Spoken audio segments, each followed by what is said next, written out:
मेरी देवरानी एक किन्नर थी, लेकिन वह 2 बार माँ कैसे बन चुकी थी।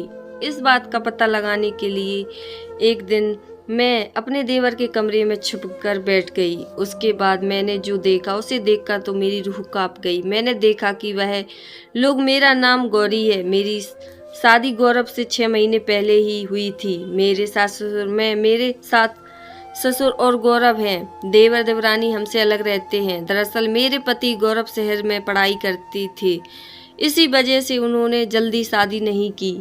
मेरे देवर की उम्र से पहले शादी कर दी गई। मेरे देवर और देवरानी अलग घर में रहते हैं और मेरे सास ससुर हम लोगों के साथ ही रहते थे। मेरे सास ससुर हम लोगों के साथ के बावजूद भी हमेशा मेरे देवर और देवरानी की बड़ाई करते थे। हमेशा उन लोगों को हम लोगों से अच्छा समझते थे। गौरव की भी मेरे सास ससुर के साथ बिल्कुल नहीं बनती थी। हर छोटी छोटी बात पर वह दखल अंदाजी डालते थे, उनके काम को नीचा दिखाने की कोशिश करते थे, जबकि मेरे देवर को हमेशा से ही उनकी हर काम में उनका सहयोग करते। और यही सब मेरे साथ भी हो रहा था। हमेशा से ही मेरी देवरानी से मुझे कम समझते थे, कोशिश कर लेकिन फिर भी वह लोग मेरी देवरानी को, देवर को ही अच्छा मानते थे और मेरे और गौरव के लिए बिल्कुल भी उनके मन में प्रेम नहीं था।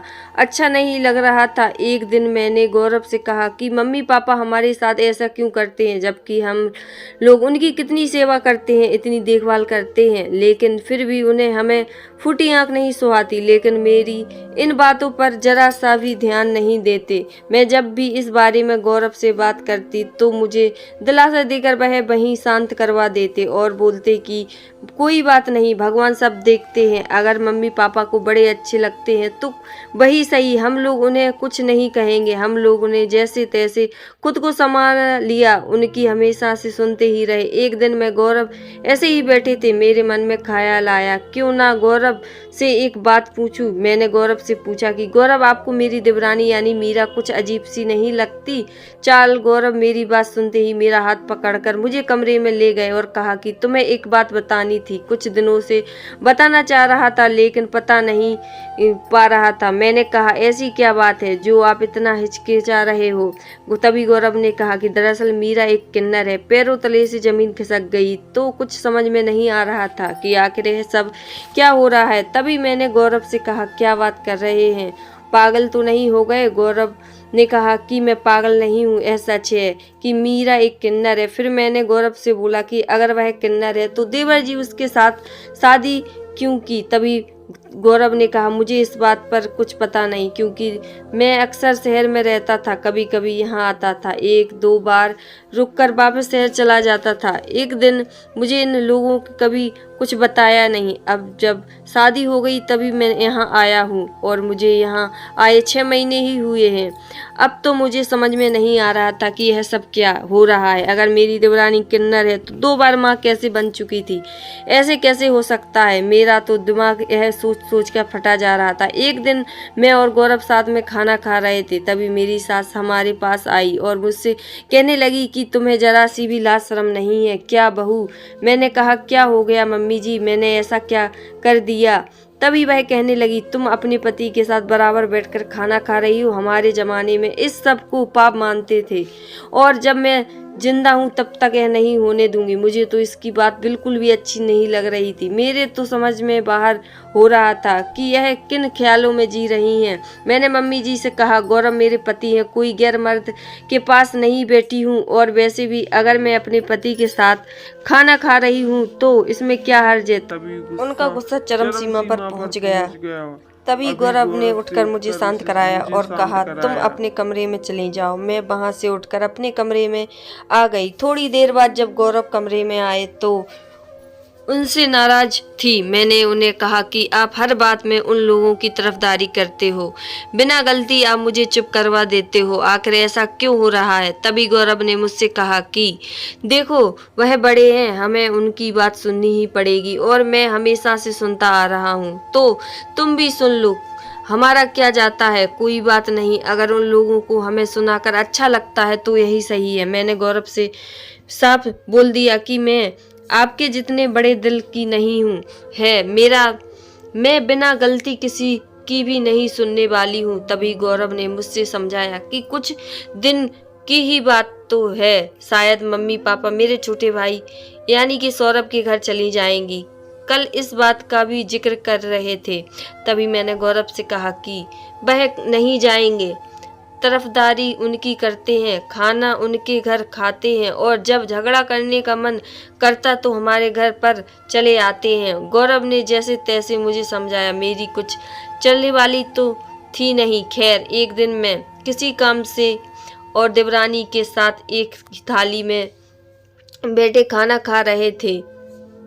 मैं बिना कुछ बोले वहां से वापस अपने घर आ गई। मेरे मन में यही बात चल रही थी कि मेरे सास ससुर को इसमें कोई प्रॉब्लम नहीं, मैं तो हमेशा क्यों प्रॉब्लम हो रही है। मैंने घर आकर सारी बात गौरव को बता दी कि वह लोग भी हमारी तरह खुलकर जी रहे हैं, लेकिन उन पर किसी की तरह कोई पाबंदी नहीं है, तो हम पर क्यों। तभी वहाँ पर मेरी सास आ गई और कहने लगी कि क्या बड़बड़ा रही हो। तभी मैंने उन्हें सारी बातें कह डाली। उन्होंने कहा कि उनके जितना धन दौलत क्या तुम्हारे पास है है।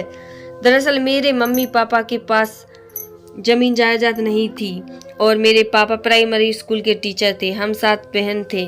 मम्मी पापा हम लोगों की पढ़ाई लिखाई भी बड़ी मुश्किल से करा पाए थे और शादी दहेज दिए उनकी क्षमता नहीं थी, इसलिए उन्होंने सिर्फ 2 जोड़े कपड़ों में मुझे विदा किया था। वैसे भी गौरव को मैं पसंद आ गई थी, इसलिए गौरव ने बिना मुझे कुछ दहेज के एक्सेप्ट किया था और मेरे सास ससुर ने कुछ भी समय यही कहा था कि हमें धन नहीं चाहिए। मैंने भी यह बात अपनी सास से कह डाली, लेकिन उन्हें कुछ फर्क नहीं पड़ा और ऐसे ही मुझे सुनाती रही। ऐसे ही कुछ दिन निकल गए। एक दिन मुझे पता चला कि मेरी देवरानी प्रेग्नेंट है।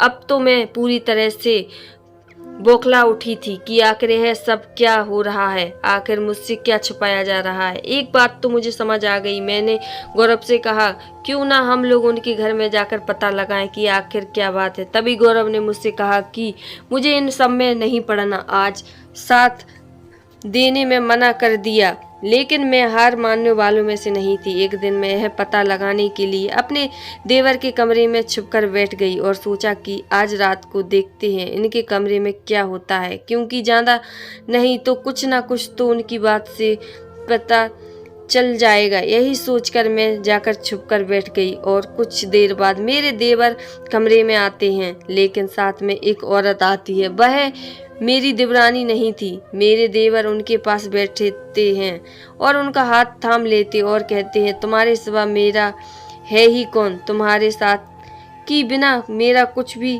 ना होता। मुझे कुछ समझ में नहीं आ रहा था कि यह क्या हो रहा है।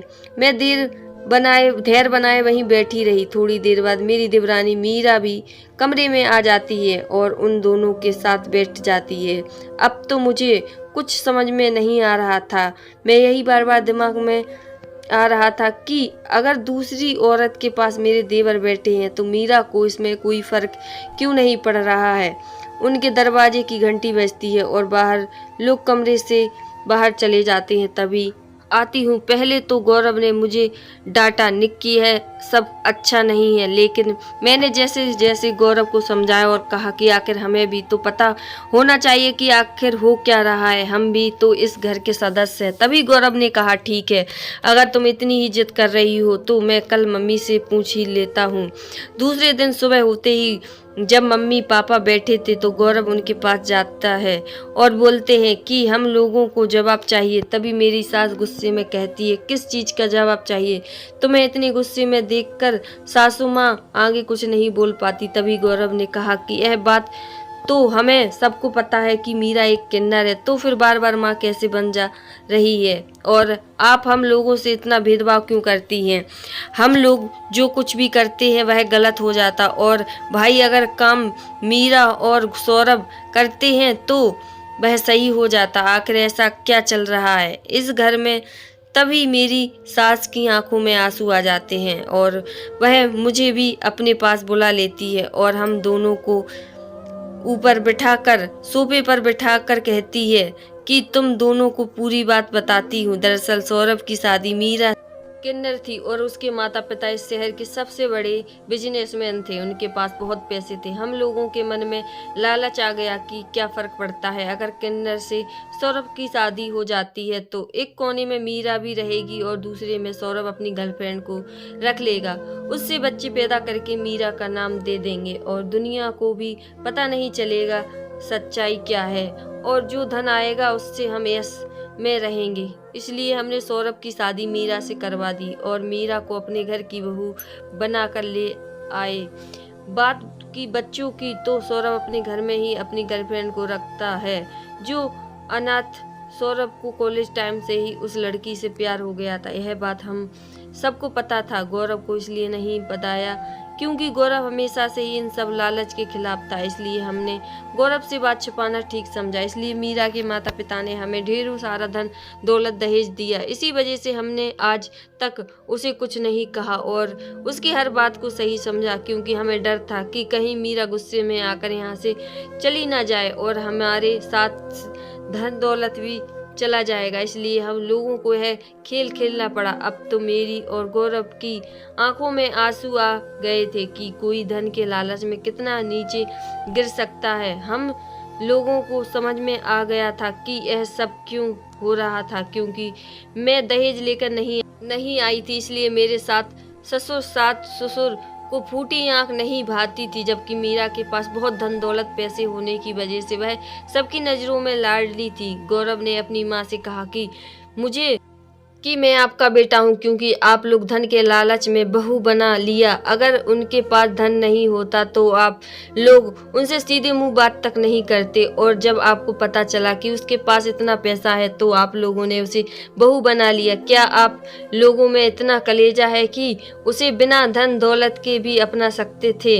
यह सब सुनकर मेरे सास ससुर की नजरों भी झुक जाती। इतना कहकर हम दोनों अपने कमरे में आ गए जाते और बिल्कुल मौन अवस्था में दुखी मन से बैठ जाते। मेरे दिमाग में तो बस यही चल रहा था कि आखिर यह लालच क्या क्या करवा जाएगा। इस लालच की वजह से पता नहीं क्या क्या हो जाता। लोग कितने गुनाह कर बैठते हैं लालच की वजह से। गौरव से कहा कि गौरव एक बात पूछूं, तभी गौरव ने कहा हाँ पूछो ना। क्या हुआ? मैंने कहा इस दुनिया में सिर्फ पैसा ही सब कुछ है, क्या पैसे से बड़ा विश्वास नहीं? तभी गौरव ने कहा पैसे से बड़ा विश्वास होता है, लेकिन इस दुनिया में विश्वास की वैल्यू पैसे से ज्यादा है। अगर किसी के पास पैसा है तो उसकी हर गलती माफ, उसकी हर कमी अच्छाई दिखती है, उसकी हर गलत आदत शौक में बदल जाती है, और अगर पैसा ना हो तो उसका सारा टैलेंट गलतियों में बदल जाता है। गौरव की यह सारी बातें मेरे दिल को छू जा रही थीं और मैं मन ही मन में सोची जा रही थी कि लोग पैसे में कितने अंधे क्यों हो जाते हैं। क्या दिल की अच्छाई को नहीं देखा जा सकता? और इन सब का जीता जागता उदाहरण एक मीरा थी, क्योंकि दिल से किसी ने भी मीरा को एक्सेप्ट नहीं किया था, ना ही मीरा को अपनी बहू माना था। यही सब सोच रही थी, तभी अचानक देखा तो हमारे कमरे में मेरे साथ ससुर, गौरव और सीमा खड़े थे। मैं और गौरव उठकर खड़े हो गए और उनसे पूछा कि लोग यहाँ? तभी मेरे देवर ने हाथ जोड़कर कहा हमें माफ़ कर दो, हम लोग लालची हो गए थे, हमने इंसान की कीमत नहीं समझी और एक मासूम किन्नर का मूल पैसे में लगाया। आप हमारी आंखें खुल गई हैं। आज से मैं खुद मेहनत करके कमा लूँगा और सीमा को दिल से अपनी पत्नी मान लूँगा और पूरे समाज के सामने इसे इसी रूप में अपना लूँगा। मुझे जरा भी फ़क्र नहीं पड़ेगा कि लोग क्या कहेंगे। मुझे और गौरव को बहुत खुशी हुई कि आखिर यह लोग सुधर गए। सच्चे दिल वाले इंसान वही होते हैं जो किसी को उसकी कमी के साथ अपनाए, क्योंकि सभी को भगवान ने ही बनाया है, तो इंसान को कोई हक नहीं कि जो किसी में कोई कमी निकाले। मेरे चेहरे पर एक अलग सी मुस्कुराहट थी कि आखिर में पूरा परिवार एक नई सोच के साथ अपना जीवन शुरू कर रहा है। कहानी पसंद आए तो चैनल को लाइक शेयर सब्सक्राइब करना। हर हर महादेव।